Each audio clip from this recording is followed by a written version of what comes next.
Welcome back to episode 192 of, welcome to episode 192 of I Posted That Jokes. We're here, and like always, here to give you your last week in wrestling, pretty much like, last week tonight type shit. I got my Wwe shirt on. Wavy shirt. I have my black shirt on. I don't know. Whatever. Long day. There's quite a bit removed from this. I know, right? It's fucking crazy.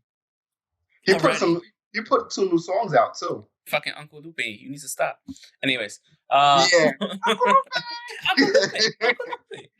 All the way back from fucking Pyramid Schemes, all that shit, like Barrel Heights. Yeah, love that shit. On stream. That needs to, yeah. Streamable. Real quick, put that shit on Spotify, please. Just put it.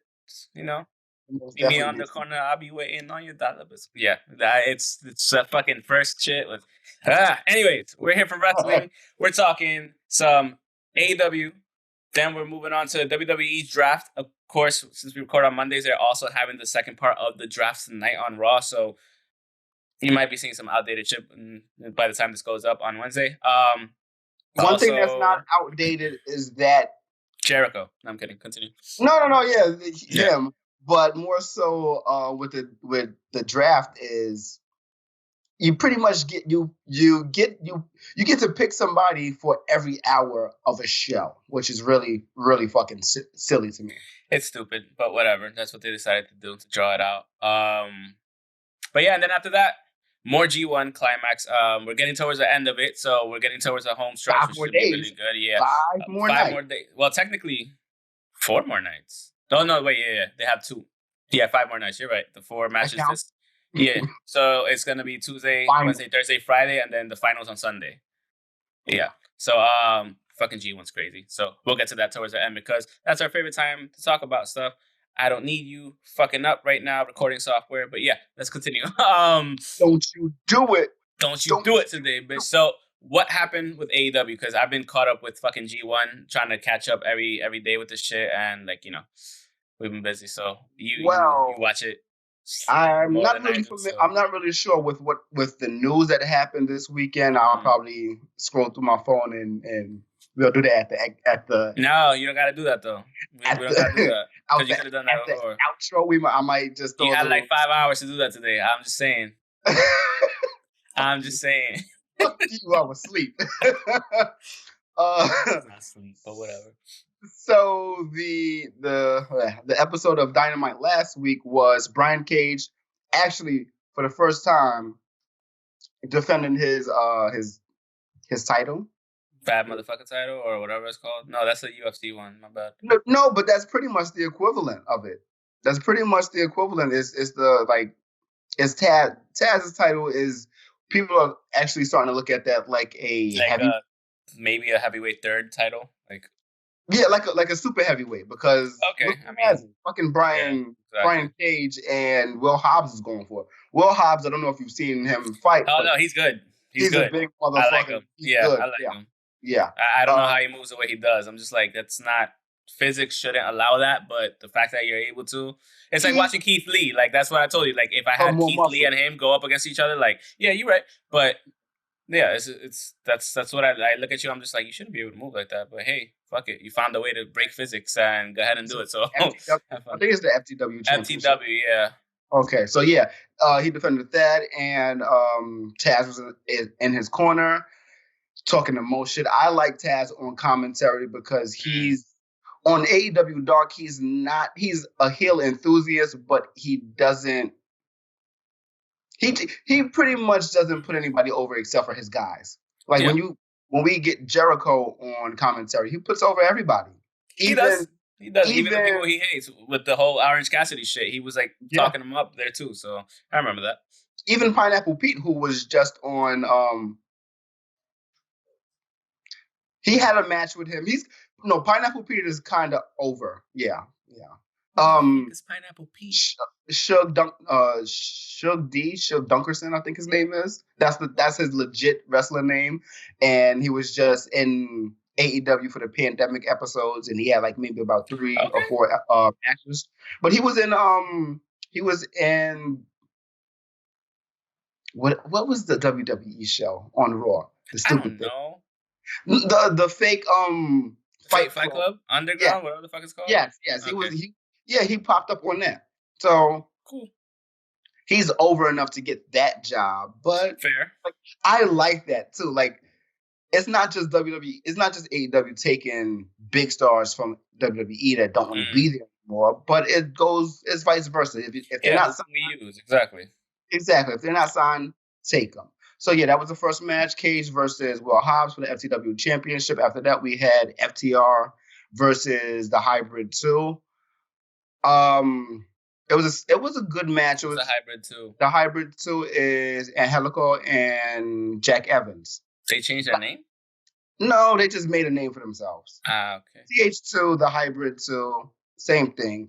But they pretty much just, I guess, came to the conclusion that that's their name. Yeah, they just wear black and green all the time. Yeah. It was a really good match. It was kind of sloppy on the side of TH2.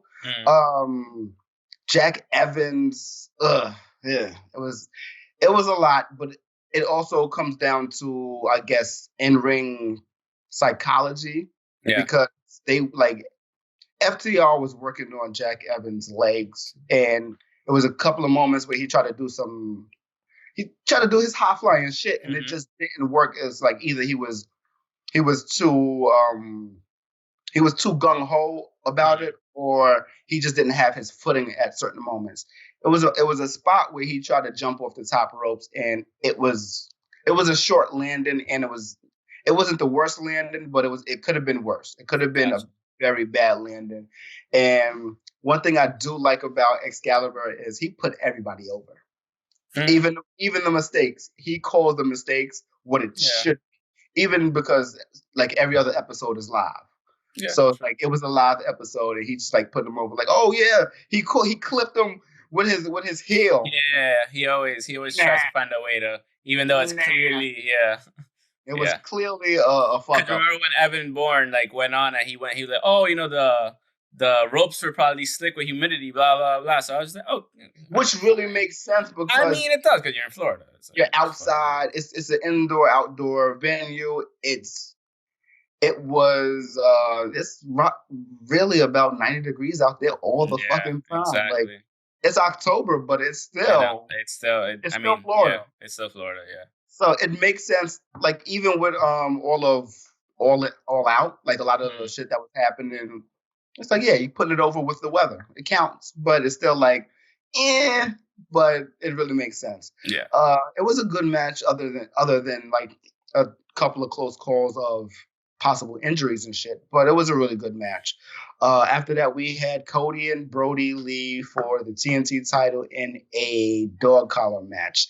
My God, I know you didn't see it. Did they beat the shit out of each other, though? Yes, they did. Was it good, though, or was it gimmicky? No, it wasn't gimmicky. It was good. It was one gimmick moment where John Silver is I think I'm mixing their names up. I think it's John Reynolds, but whatever. He was pretty much on the apron when the match started, and Cody pretty much Cody bust him open. Cody bust him open with his chain. That was the first move. That was the first thing that happened in the match, and they playing into it on BTE and everything else. And he's been getting a lot of shit on BTE from everybody. Of course, Brody Lee, the most popular one who had the title, was just shitting on him for the last 4 or 5 episodes, maybe more. And then this episode, he's everybody else get the fuck out of our office. He's the only one that can stay because he's the only one that was there. Because he has to pretty much work from the bottom, but he really has to show how much he's willing to do for Brody Lee. Great storytelling in that sense, and great storytelling in the ring, because it was really, really crazy. They had Greg Valentine, who was in one of the last dog collar matches with Roddy Piper back in, I think, either 83 or 93. They kept saying one of the two, and I'm like, okay, either remind me correctly, or maybe I should not be doing other things while you guys are talking too. But really, really good match. Okay. Brutal as fuck. I'll go back because I'm still trying to figure out how the fuck a dog collar match works. So they both have dog collars on with yeah. They just whip each other the whole time. It's 16 inches of But yeah, that's what I'm asking. Do they just whip? Are they connected or they just have their own fucking? No, they're connected. That's weird. Remember I forgot what kind of match it was that Cody had with Jay Lethal? Strap match? Yes, but it's link chain. Okay. No, I was just wondering because I was just confused as to how it would work. So your necks are connected by the link chain. Mm-hmm. Yeah, you have a collar. Okay. It was 16 feet. Jesus Christ. Fair enough. The spots. It was not really spots, just the brutality of it. It's just beating the shit out of each other. Yeah. That's really Imagine putting Minoru Suzuki in one of those matches. You know what? He'd kill somebody, so forget it. I don't want. The one thing about Japan is they don't need the super gimmicky matches, and that's not a super gimmicky match. It's just it's already a brutal fighting style, so they don't need any additional brutality. You're right. At all. It'd be nice to see how crazy they'll get, but we don't usually see blood in New Japan, but we just see the brutality and we see everything. We see from the beginning, you see how they look in the beginning of the match, and at the end of the match, they don't look the same. They can barely stand, exactly. And that's just with their hands. Yeah. So they don't need it, but they don't. In the right fucking feud. Yeah, I get it. I can see a Jay White versus the Evil Thing getting like that. That'd be dope. Yeah. Yeah, in the future, but that's for later discussion. Yeah. What happened afterwards? Last match of the night was Jericho and Hagar versus Luther and Serpentico for tag matches. Yeah, yeah, and it was really good. Everyone got over. It's they talked about how much history they had, how much history Jericho and Luther had in the last 30 years, because it was like I said before, it was the 30th anniversary of Jericho's first professional year. So they talked about that, and I was really happy about how much they did that for Luther, because they talked about Luther well, not a lot, but Jericho had a promo just specifically for him. And it's yeah, that's my guy. We grew we toured together. He is super known on the indies. It's just that he never made it into a big company for a long term, or even a year or more. Yeah. He's never made it, but he's still here, and he's still one of the baddest motherfuckers out here. So putting him over and still saying, of course I'm still going to win. Yeah. Of course I am. Yeah. But you're here, so I could win. It's fine. Yeah, exactly. We still share this moment together. Exactly. So, yeah. They had the promos of everybody just saying congratulations to Jericho. Of course, there was nothing that we wanted to see. There was no clips from WWE guy. Oh, fuck. No, there were no WWE clips. There were no WWE people.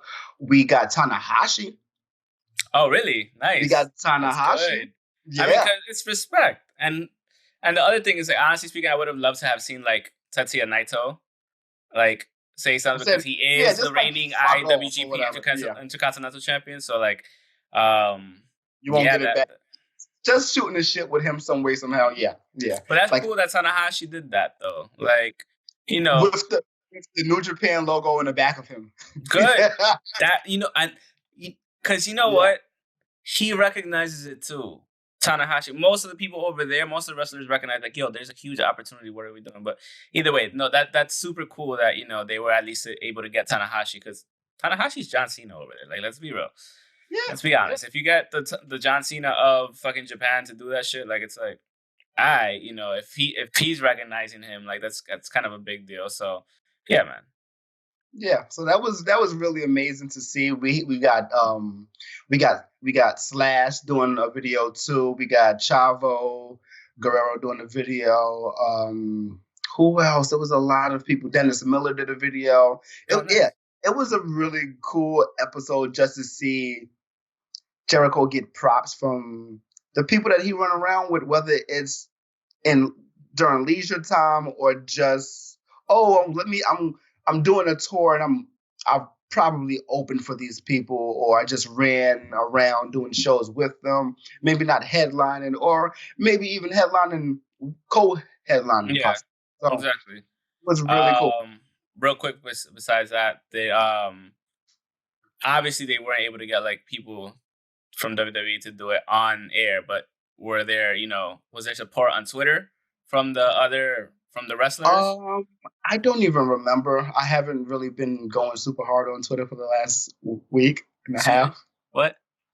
Because you're busy? What do we do? Yes. What else? I'm just making sure. Just making sure. Just making sure. We're doing a lot. We are doing a lot. We are. I'd be tired, so it's fine. Yeah. I get it. Exactly. But, I've been looking to look. People have been tweeting, but also it's Eddie. I think it's Eddie Guerrero's death anniversary or something like that. So yeah, it's not going to be a lot of anything particular, but we got some of that from a couple of people. What I did see was Randy Orton talking about how awestruck he was about just being around him 15 years ago, because that's pretty much the timeline. And yeah, it's been that long. Yeah. Jesus. Yeah, like what is 05, 06, 07? 05, and it was 05 for sure. I'm also putting Benoit in there too. So sophomore year. Yeah, those couple of years. Yeah. Yep. Yeah, so it was a lot, and it's also, I believe, either Saturday or Sunday was Saturday or Sunday was Dusty Rhodes' birthday. Yeah, so one thing I do want to see is whether or not WWE acknowledges that, because they're really taking man. You should make at least a couple of inferences on this show. Because of that, like you're making sure that you're making sure that his legacy lives on, because you have certain things in the name of him. Mm-hmm. You have certain things that's his creations, like Halloween Havoc is his, Great American Bash, that's his. He came up with those. Those are his babies. So me personally, I want to see if they will or won't do it, and if they don't do it, it means a lot. It shows a lot. It doesn't mean a lot. It shows a lot about who they are and what they're really, really trying to do. And I get it. Sometimes having high hopes, to be honest with you. Oh, it's not having high hopes. I just want to see what it is, and I'll come up with whatever infractions I come up with in my head about how much they give a shit. How much of humans they are. Yeah, I got it. Exactly. If everybody over there are fuckboys or not. I mean, it starts with fuckboy number 1, like at the top. So let's be real. Let's be real. But because we're talking about fuckboy number 1, and we're segueing into, fuckboy number 1's company, WWE had their draft this weekend. So we're talking about WWE now. Well, not this weekend. It started on Friday. So it started on Friday. Yeah, on SmackDown. October 11th. So far, if I read this correctly, so our champions so far are. Wait, what the fuck did they just do? Hold on. Did I read this right? Oh, you guys are dicks. Hold on. They put Roman. I clicked the wrong one. This is my fault. Okay. So the WWE Draft Rules were a pool of 60 superstars, more than 60 superstars, including men, women, and tag teams. Picks for every 2 SmackDown picks. Raw gets 3. I don't understand that. I'm pretty sure that's because SmackDown had the first pick. 3 hours versus 2 hours. Nope. So I'm guessing tonight they do the reverse. Raw gets 2 and SmackDown gets 3. Teams/groups of factions count as 1 pick, but the teams can be split up. Yeah. And free agents, all undrafted superstars, can sign with either brand. So, fuck you, pop-up. So for the first round, Raw picked Drew McIntyre, Asuka, and the Hurt Business with Bobby Lashley. So pretty much the WWE champion, Raw Women's champion, and the United States champion. SmackDown kept Roman Reigns and drafted Seth Rollins over to SmackDown. Round 2. They're winning again. We're gonna get storyline, exactly. Fox is winning again. I mean, they paid the money, so they have to pull the people. It's only been a year. That's what it is, exactly. It's only been a year. So round 2, we had AJ Styles, Naomi, and Nia Jackson, Shayna Baszler going over as the women's tag team champs, going over to Raw. No. Sasha Banks and Bianca Belair go to SmackDown. So that's an interesting pick. She's been on Raw for one day, and I like that. Belair. Bianca? That's fine. Give her some more play. She's one of the more talented ones there. So like WrestleMania, yeah.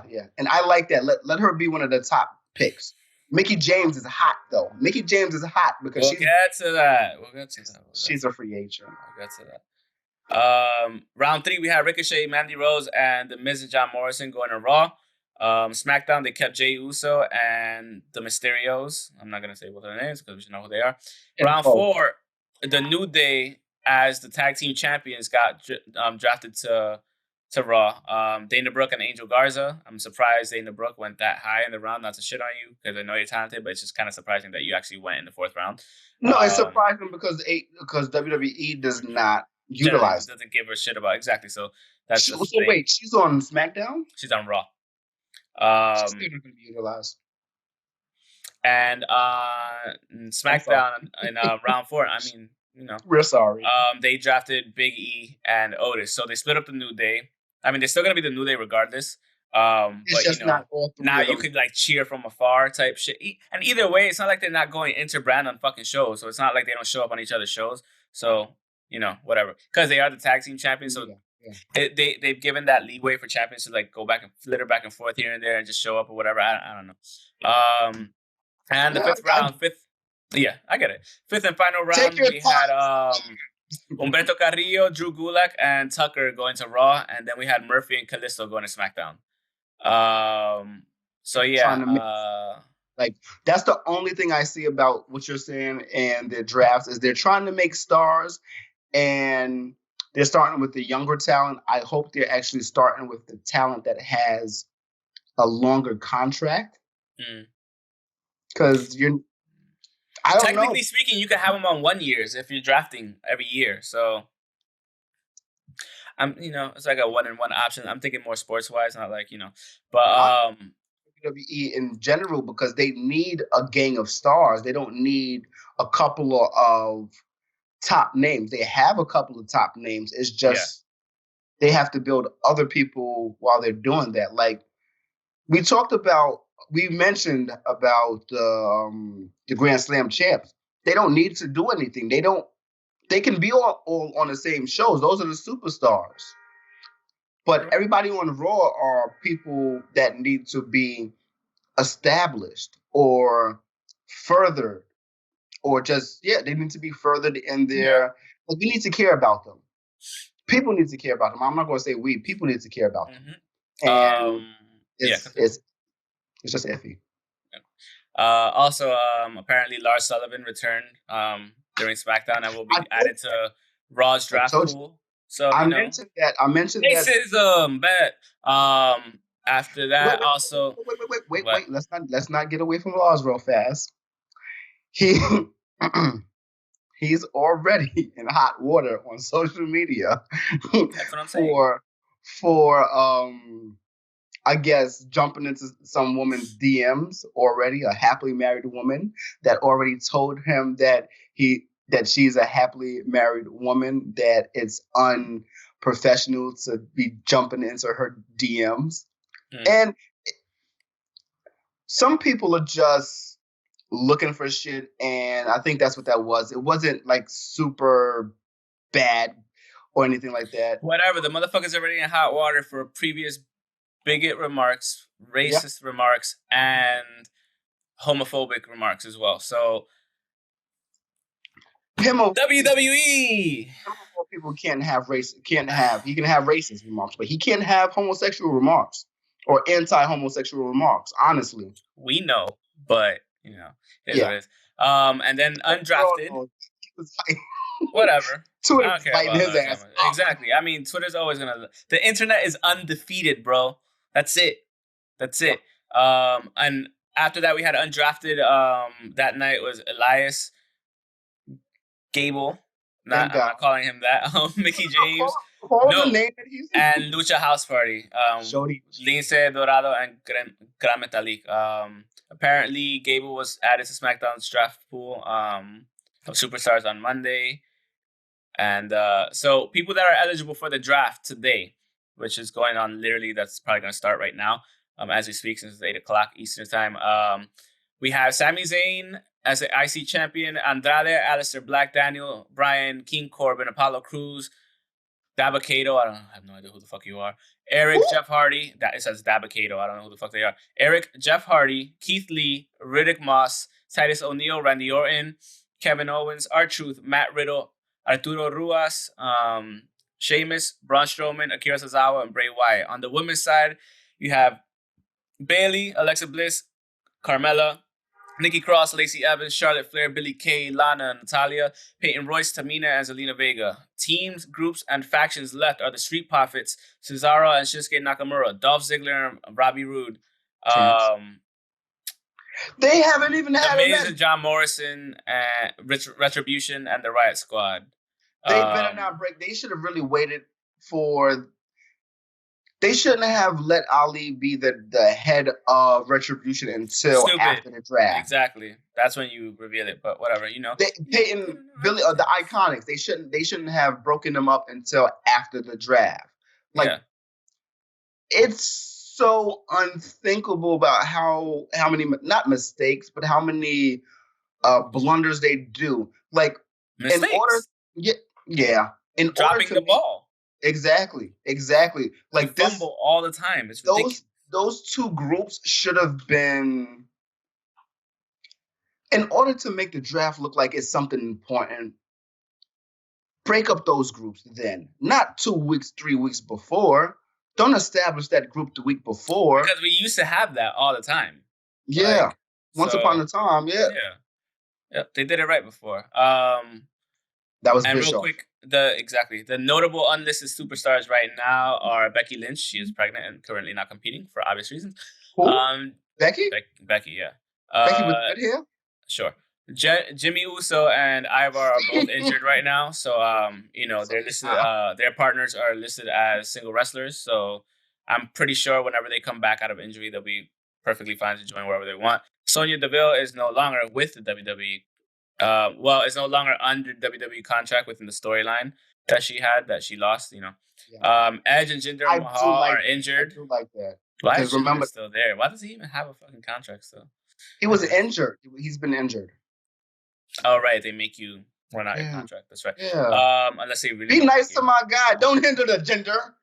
He's been hindered quite severely. So, Samoa Joe is currently on the commentary team for Raw, so I don't know what's going on with that. Mojo Rawley has not competed since June 15. The Forgotten Sons are pretty much practically out of this shit.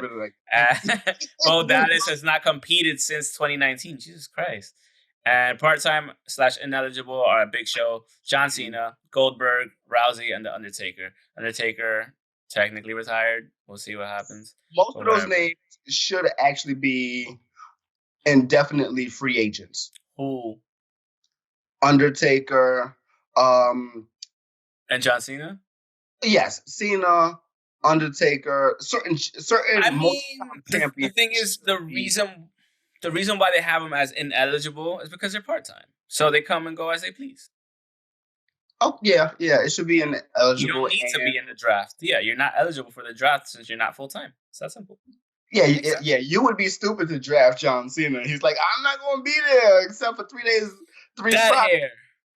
So, I like the dad hair, honestly. I mean, he looks more grown, but he looks way older than he probably is. I just never liked the white guy cut. I don't like the white guy Caesar. I don't like the white guy Caesar. The thing is, I mean, first of all, it's a military buzz cut, like you said. Secondly, the white guy Caesar. Secondly, he just looks weird. He just looks weird being that brolic with the dad hair, and it's just like what are you doing? So yeah, but that's where we're at right now with WWE. I don't know, but that's where we're at with the WWE. They're doing their draft literally as we speak, probably right now on Raw.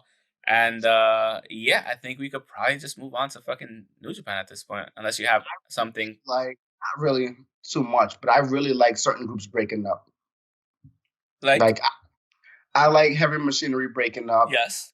I kind of like the New Day breaking up. Like they're not really broken up, but they're just like on two different. Yeah. It's just two people over here, each other from afar, pretty much type shit. Yeah. So I like the possibility of a breakup for the New Day, but I honestly really do like splitting up, but not a breakup. I think this is the furthest we'll probably. This is the closest we'll probably get to a thing. Yeah, they'll probably do it as a divide and conquer type thing. Like, yo, it's cool, you're over there. Like, we could, you handle your shit over there. Go become champ. We'll handle our shit here. Like, I will still back you up. Blah blah blah. Them have 3 single titles on a pay-per-view. That would be cool. And each one individually going for them or something. And winning the same night. All 3 of them. Benoit and Guerrero. Fair enough. WrestleMania 20 was that? Yeah. I would love to see that, and maybe instead of Kofi being getting the top title, it should be Big E. Yes. Right now. Yeah, I would love to see that. Like it would be nice to see Kofi get that for a second chance, for a second time, but it'd be better if we get Big E because he has more time to put in from now for the next 10 years. Him and Xavier Woods, barring no major setbacks again with injuries, we always say it, like Xavier Woods is super underrated. He's talented as fuck, and I want to see him at least for the IC belt sometime soon, something or the US Championship, like you said, have a singles title. Like it's not always about tag team.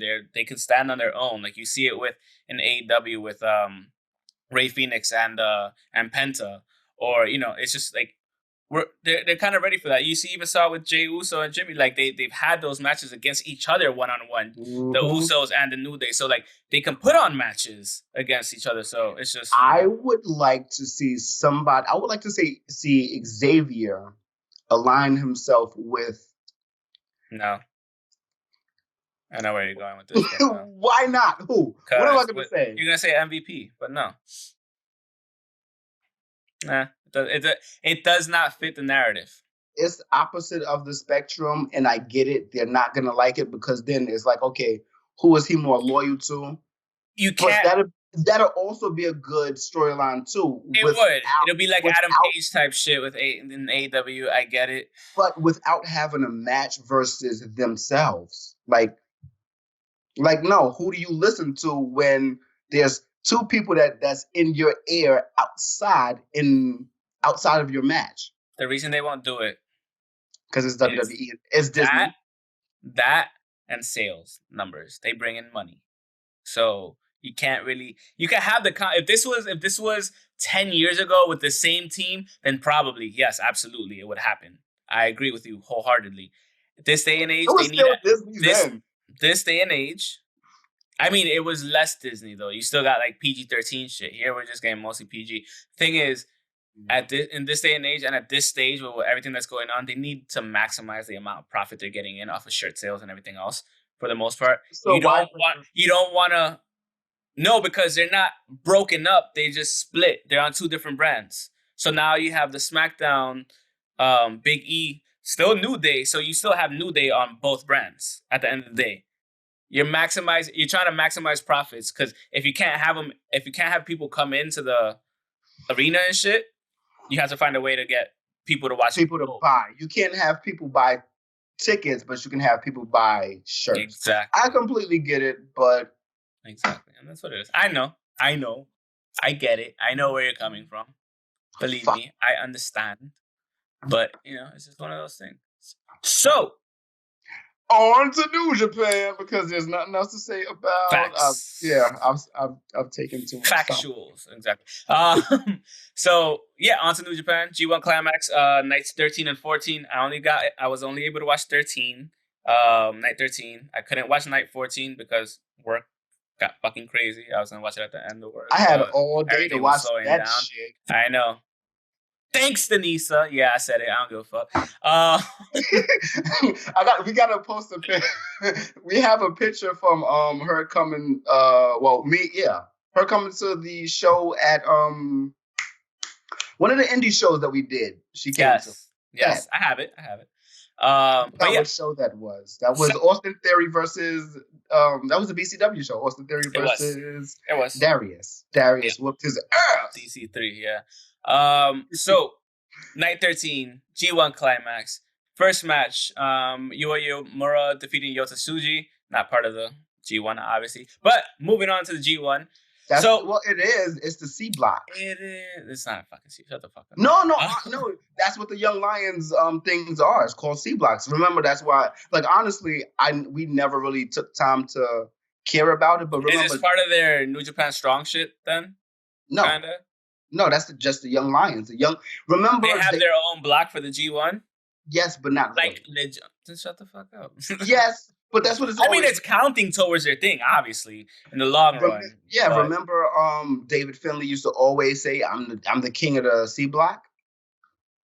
I guess if you want to go that route, I guess you're right. You're right.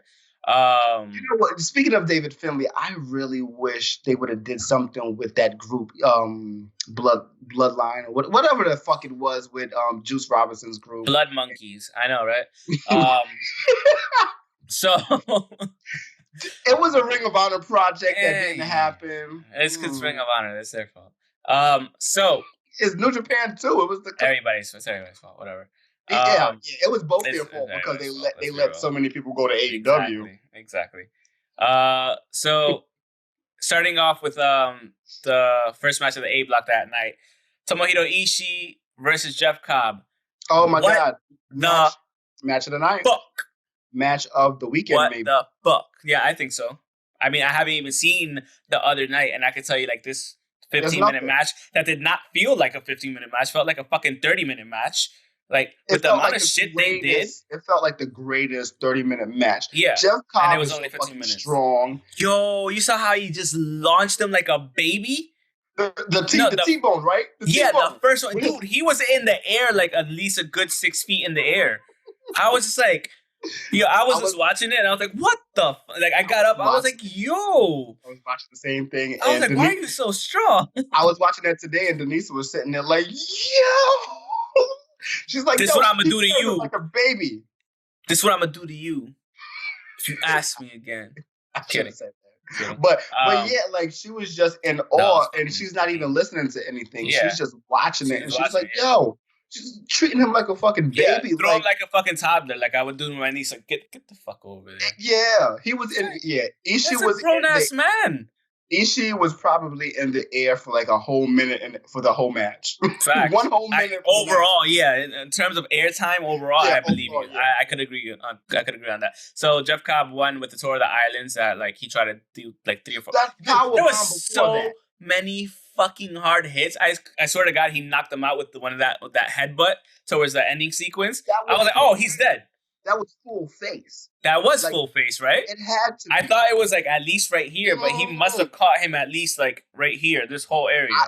I'm sure he might have. Dude. I thought he was going to have a broken nose because I thought he was out cold. Like legit, he looked like he was out cold. He might have been out cold too for a bit. So, yeah, it was... He might have fought off a concussion with that one. He probably said, no light. No light. Stay here. Because he was like raising his arm and he was just like, dead. Yeah. And then the third time he was just like, he started moving around. I was like, oh no, he was out. He was probably out. But amazing match. If y'all want to see a fucking hard-hitting, fucking crazy-ass match with people just flinging each other back and forth, grown-ass men just flinging each other back and forth and just killing each other, watch that shit. After that, especially with them having similar body types. And they have similar body types, and it's very similar to Keith Lee. Yeah. Very but Jeff similar Cobb is just fucking scary, man. Very similar to Will Hobbs. So, like, just to see those two doing what they were doing, and it was like no flips and shit. It was just hard-hitting shit. Hitting and pure power of, let me see how much I can toss you like a rag doll. Oh, like, you just tossed me? German. Like, and it's crazy, but you can tell who is stronger. I think you can tell who is stronger. Clearly. Cobbs is definitely stronger. Cobb is a fucking freak of nature, dude. And he's also an Olympian as well. So that's what I'm saying. He's a fucking, what was it, 2-time or 1-time Olympian? I think it's 2-time. I'm 2-time really Olympian for Guam, if I remember correctly. But yeah, that's fucking crazy. After that crazy ass fucking start to the thing, we had Jay White versus Yujiro Takahashi. In what was supposed to be, like a fucking walkthrough. Like, they came through like with a deal that dude, he didn't come out in his fucking gear. He did. That's when I texted you. I was like mad disrespectful. Yeah, I like at least that. like I mean, it was good. I was watching it and I'm sitting there like, yo, he didn't come out in his gear. He came out in fucking NMDs. Track pants. And tracks, yeah. NMDs, track pants, and a fucking... I'm like, yes. It was still, what about like a 5, no more than 10... 3 minutes. It was a 3-minute match, dude. Okay. Yeah. So, like, no, he was supposed to, like, just give him the easy win, take the payday and take the easy win, because he was already on 0-6. He's not going to qualify. He's not going to make a run for the finals. So he was like, yo, just take the easy win. So, like, when he went to pin him, I think the fact that he just kept, like, when he went to pin and fuck around, that's when he started getting annoyed. He was like, yo, just fucking do it. So then when he kicked out the first time, he was just like, what are you doing? He was like, yeah, I was just kidding around, blah, blah. But, like, when he took it serious and started fucking him up, I was like, okay. I'm not with it anymore. He got kind of close a few times, too. Yeah. Which, honestly speaking, good short match. Honestly speaking, I might have given him the win if I was the bookers. Just for fun. Just to, like, just to throw some shit in there. But Bullet Club. Yeah, exactly. So honestly, it still might be a possibility. No, it is because you have going back to my theory of what should happen with Bullet Club and Evil. Yeah, and we'll get to that for sure. I'm like this with it. I'm really hoping. Exactly. I'm really hoping. Exactly. I'm sorry, but take all the Japanese talent and do something with that. Except for Taiji Ishimori. Except for Little Bolo. Leave him alone. He's fine. Between him and Kento. Keep them two. They're fine. Exactly. Because I was thinking like maybe what they should do with Evil is like... Hold it. We're going to get back to that. Because I just want to get 2 days. I know. I get it. No, that's it. Just pick it. Yeah. That's it. I get it. So the next match after that, we have Will Ospreay versus Taichi. Great match, actually. Really good match. Taichi just keeps performing better and better. Unfortunately, like he started Taichi with Will Ospreay. My God, it was a really good match. It was a really good match. So like Taichi has been showing the one thing. He's been fucking. I mean, he started off with 3 wins back to back, and like on some good shit. Unfortunately, he's had 4 losses in a row because of the people he's come up against. But he has beaten like good people. Like that's not. He beat Tyler, he's in there for certain tiebreakers. If he could like string off wins back to back, maybe get to 10 points and probably be somewhere there in the mix. Like it's a close block regardless. So Will Ospreay, that fucking elbow, man. This just looks like when he knocked out Kota Ibushi like a year ago. I was just like, you gotta be careful with that, bro, because he knocked him the fuck out. So like it just looks wicked whenever he just fucking hits somebody with that elbow. Running. Yeah, I love that. And then on top of that, you're gonna Stormbreaker a motherfucker. Like, which I love that move. I love that move. It's amazing. It's the only thing we haven't seen ever. Yeah. It's a beautiful move. So like for him to come up with that, I love when we see a new innovative move. And it was a really good match. So like I mean, you got what you were gonna get out the 2. Again, Taichi's been I wouldn't say overperforming, but finally getting to those levels where I'm just like, yo, let's finally take you serious. Because they even said it. I watched the English commentary this time because I was like, the English commentary is up. Kevin Kelly because like the last one I saw was only Kevin Kelly, but this one actually had Rocky Romero too. So it goes back and forth for whatever reason. So the I prefer, not that I don't like Kevin Kelly on his own, but I like having the back and forth. Just like banter. I like the banter. Yeah. So when he was 3 might be a lot, but 2 is always good. Yeah. So when they were discussing this match and like Taichi and whatever, he was discussing like, like before Taichi, like he asked Rocky, he was like, when you used to go up against Taichi about a year or 2 ago, like, wasn't the prevailing thing like, I gotta go up against Taichi? Like, it's all this, like, backhanded shit, whatever. But he's like, since then, he's gotten more offensive. He's looking like a real, like, heavyweight, like, as he should have been the whole time. And I was just like, yo, I wholeheartedly agree. Like, that's a great point to make. And like I said, he's just been putting it on. He fights as well as he sings now. He fights better. Don't be a jerk. No. I like how he sings. I mean, it's a fucking try at least. Like, my God, the Jay White fight. When he just sat down and he was just like, "Sing for me." Yeah, that was pretty funny. That was pretty funny. After that, we had the 5th match of the night. Kota Ibushi versus Minoru Suzuki. It's exactly what you thought it was. I love how it started off with like actually it would look like kind of UFC-ish. And they had that shit going. Then they went into like the ground control. Then they came back up and started going again, ground control type shit. I was like, oh, this is cool. I was like, we don't get a lot of this in like actual wrestling. And then from then on, it just evolved into fucking mayhem. Just exactly what you would want. So like it was beautiful to see. So I mean, Kota Ibushi got the win. Suzuki, I love the fact that at the end, like even though he got knocked out with the Kamigoye, he was like smiling. The fucking Joker. It perfectly said by Rocky Romero. He's like he's the Joker. He's the joke. Smiling when you get knocked out with the knee. He laughed at pain. Honestly. Like you watch him and he fights and he gets fucked up after a move. He'll be like, "Oh no, that's not that bad." Yeah. And it's just sitting there like, "Yo, is this?" And they were talking a lot of shit back and forth. A lot of shit, which I loved. Because you don't see Kota Ibushi talking mad shit, but like, and you don't see. I don't remember the last time I've seen them two have a match. 2013. Too long. Honestly, 2013 was the last time they had a match. Long story building. 2013. I guess, but they should have more. They should definitely have more matches between the two of them. Yeah. And then the final of that night was Kazuchika Okada versus Shingo Takagi. Referee stop with the what's it called? The money clip hold that he has. Yeah. Yes. I like the name for it too. I like the name for it. And like the way you do it, it's just pretty cool. Yeah, exactly. I love it. It's a dope name for it. When they said the money clip, I was like, I was like, okay. I could get with that. Great match. Shingo, this is the other thing. These are two products of the same I forgot who it was, who they were both proteges of, the trainer. But Shingo trained with him longer at Dragon Gate because he was at Dragon Gate before coming to New Japan. Okada's on the same type of school of thought and everything, and like I'm not entirely sure, but the fact that they went against, this is the first time them like really going up against each other ever, and the match that they had going is just like, it's fucking ridiculous. And once again, Okada proves that his fucking dropkick is unmatched anywhere in the world. I'm sorry. That dropkick is a thing of beauty all the time. He fucking flies. Just right when you're about to was it Ultimo Dragon or was it Nagata? It was Nagata. You sure it wasn't Ultimo Dragon? It was Ultimo Dragon, bro.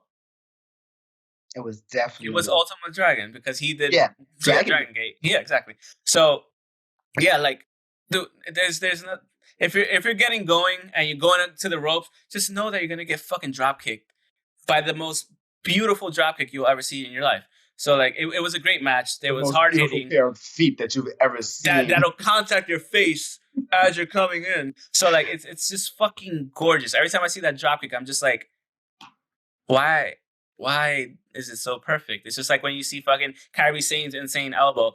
Why is that shit so perfect? Fucking Nike check mark in the fucking Nike swoosh in the fucking air. Like, I can't wait to see it again. I know. Hopefully we get to see it soon. She might be in Stardom already. Who the fuck knows? And we just don't know. Because she did go back to Japan already, so who knows? That's possible? What do you mean? We're having international flights right now? Yeah, she went back to Japan already, dude. You could travel. You just have to quarantine. No, I know that, but like I didn't know there was international flights. Yeah, it's just, it's one at your own risk, bro. Yeah. So it's one of those things. But yeah, that was night 13 A block. So right, you know what? I'll get to the points totals at the end. What was your second favorite match? Because I think Cobb and Ishii was your first favorite. What was your just overall? What do you think? Suzuki and Ibushi. Okay, that's up there. That's top 5. I'm gonna say. Just Ibushi in general, he is going to have matches. Yeah. He's going to have great matches, and it's the G1, so he can have a match. Are you asking me my favorite match so far, the G1, or just the weekend? Oh no, there's still.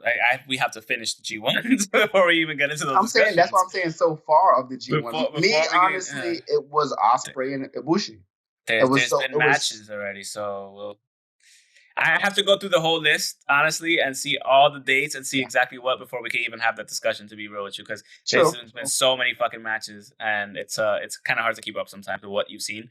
No, it really is, because it's like every day. Sometimes you skip a day, sometimes you skip two. And you fall behind, So I need to actually watch more of the New Japan Strong, which I believe might be just a weekly episodic thing. Yeah. On Fridays, but because I know I miss good matches. But so we're running out of time, so we're just gonna speed through this. First match on B block on night 14. We had Yoshihashi versus Gabriel Kidd. Gabriel Kidd got the win with the double arm suplex. After that, starting the G1 it's Gabriel Kidd night, though. We had Zack Saber Jr. versus Yoshihashi. Zack Saber Jr. won with the modified Clarky Cat and probably a submission hold, most likely. Yoshihashi is looking great. Even if you're losing, you're fine. I'm with it. Lose gracefully. Lose. You know what? Better. He looks better. He's lost better in the G1 this year than he's ever lost before. He has 2 points in the G1. Honestly, It's not a slouch, but still, like. No, it's to have 2 points in the G1. Come on, man. That's an accomplishment. What you trying to say about Yujiro? I'm just saying, for his first, he's making Bullet Club look bad. Is this Yoshihashi's first G1? I don't think so. Maybe. Okay. Either way, his performance this year has been through the roof. So because I saw you tweet that, and I'm like, it's true.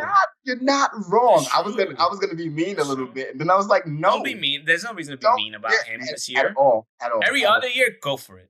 Yeah, because you said since the New Japan Cup, and I'm like, you just said a good year, and since I said since the New Japan, yeah, and I said, and then I look back, I'm thinking back, even with the injury from the New Japan Cup, like, you can't. There's no reason to try to slight him. He's been having a great year with the circumstances. Yeah. So after that, we had Kenta versus Toriyano. Kenta won on a count out. So he got Toriyano his own shit. Apparently, I didn't see it, but he got him. Amazing. He got him. He taped him to the entrance. Oh, perfect. Yeah. To the girder, and that's it. Yeah. Okay. Oh my God, it was great. I mean, you get what you deserve sometimes. Denisa was in the fucking office crying. Yeah. She's like, she's like, I've never seen no shit like this. She just taped him up, and he taped that's up to the shit, and he just ran. Yeah, he was probably like at 15. He had to run all the way back. After that, we had the fourth match was Juice Robinson losing to Sonata. So Sonata's back on the come up. He has he was started off with a losing streak. I think he lost 3 in a row. And like I said, he's gonna probably start winning. And he's 4 straight wins. So that's good for him. Juice Robinson started off hot, not so much anymore. Because you didn't know if you wanted to be Blues Brothers or Freddie Mercury. So that's what you get for doing that. He was a Blues Brother beginning. But he was doing the claps. That's what I'm saying. Yeah, it's just like pick one and stick with it. After that, we had Hiroki Goto defeating Hiroshi Tanahashi. So Hiroki Goto might have just been really hurt that one day because the night after, the next thing, he did on the next night when he competed, he had like another 14-minute match. This time he competed, so he has 2 wins in a row. After that, like sketchy win. After that sketchy loss. That's what I like about the early matches. You don't know what you're getting, but the early matches, at least the third match, is going to be kind of a bathroom break, but not really. Yeah. And it's not really a bathroom break because they have the long intermissions because they have to clean up the ropes and things like that. Mm-hmm. But it's still like anything can happen. Yeah. So, and I think that was part of the Kenta match. The Kenta and Toriyano match was probably the third match. Same thing with the Goto match. It was just like super early because you don't have to put too much into it. You have to put enough. And if he's hurt, let him get into the storyline that he's hurt. Like, if he's actually hurt, let him like heal up. If it has to be a 4-minute, 2-minute match, whatever. And if he needs another win shortly, like he had afterwards where he won in like fucking 10 seconds against Toriyano, rest him, let him do that shit, and then let him have like longer prolonged matches. If he has to get an injection for just a match, which is probably what they're doing at this point. Yeah. And the storyline was, I don't want to say the storyline, but the story was like, he might have to forfeit based on injury and not that great of a win streak for the G1. Yeah. So now, he's on 8 points. So he has 4 wins in the tournament this year. And then the finale, final match was Evil defeating Tetsuya Naito.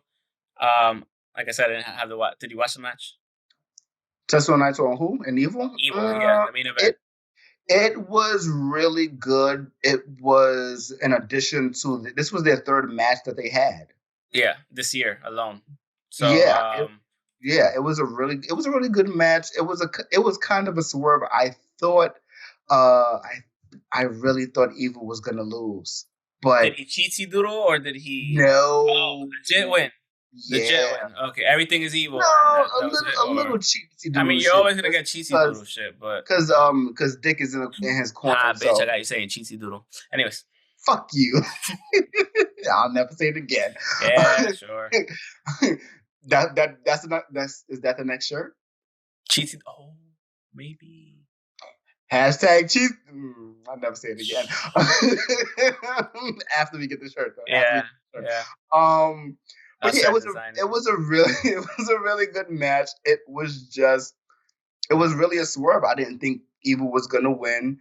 Naito hit him with 2 different variations of the Destino. And I just one reason why I listen to the English commentary is because of Kevin Campbell.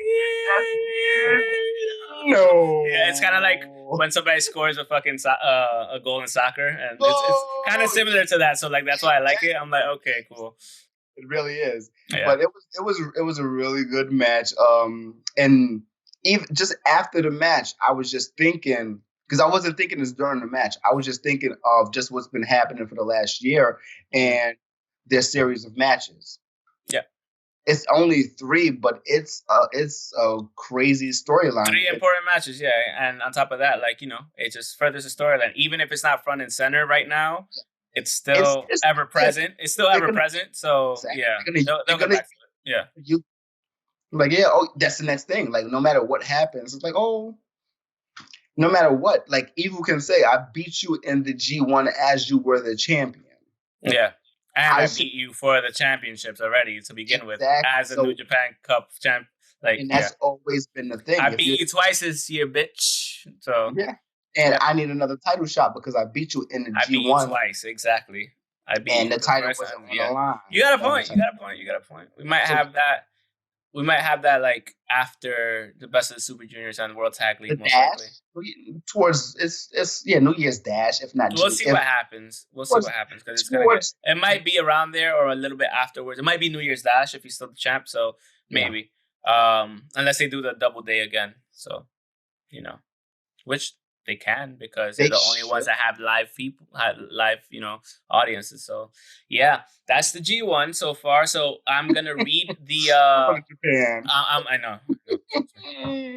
Fuck you! I got robbed, motherfucker. Not you. All right. That doesn't mean I don't want to go. I know. You got robbed, but I still want to go. I know.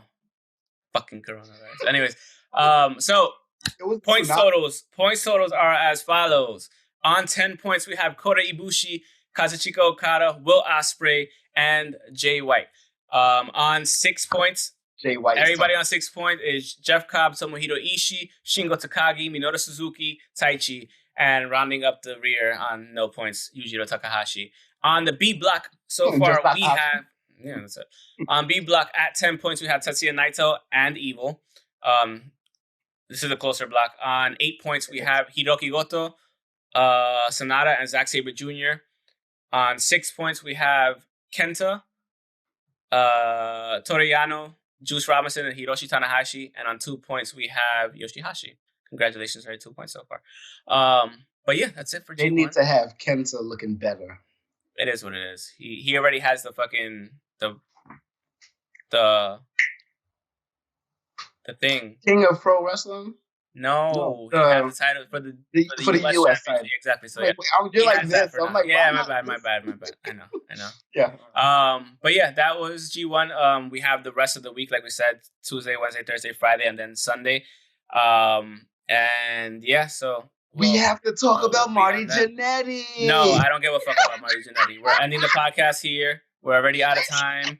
We're over time, and yeah. So Thank you so much for watching. You can follow us on Twitter at Pokes and Chokes. What do you Myself at don't stop. Myself at _ Mr. Alex 25 _ the guy on the other side at NU _ KEW LA.